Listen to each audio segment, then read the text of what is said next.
জটিল রোগে আক্রান্ত সলমান খান সম্প্রতি দ্য গ্রেট ইন্ডিয়ান কাপিল শোতে এসে নিজের স্বাস্থ্যের সমস্যাগুলির কথা তুলে ধরলেন বলিউডের ভাইজান। কিছুদিন আগেই তার ছবি প্রকাশ পেতে দুশ্চিন্তায় পড়ে গিয়েছিলেন অনুগামীরা। তবে সম্প্রতি কপিল শর্মার অনুষ্ঠানে আসার পর তাকে অনেকটাই ফিট দেখিয়েছে।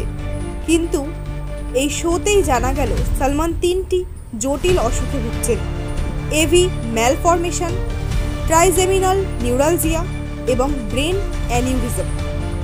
তার মধ্যে ট্রাইজেমিনাল নিউরালজিয়ার কথা 2017 সালে দুবাইয়ের এক অনুষ্ঠানে বলেছিলেন সলমান। কিন্তু আরও যে দুটি জটিল রোগে ভুগছেন সেগুলি আসলে কী প্রভাব ফেলছে তারকার স্বাস্থ্যের ওপর? এভি ম্যালফরমেশন পুরো কথায় আর্টেরিওভেনাস ম্যালফরমেশন, অর্থাৎ ধমনির বিকৃতি। ধমনী এবং শিরার কাজের মধ্যে বিরল এক ধরনের ত্রুটি। সাধারণত মস্তিষ্ক বা মেরুদণ্ডে দেখা দেয় এই রোগ।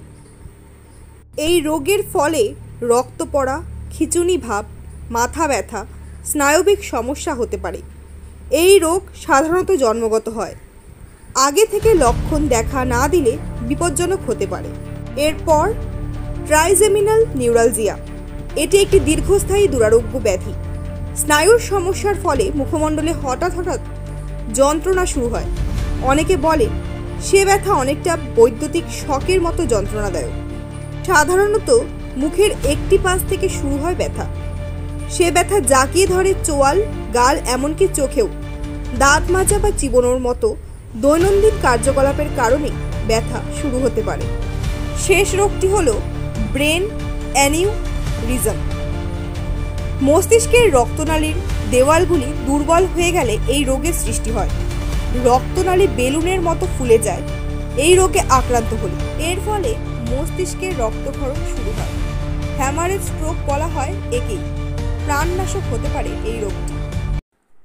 নতুন আপডেট পেতে সাবস্ক্রাইব করুন নিউজ হাব ডেইলি।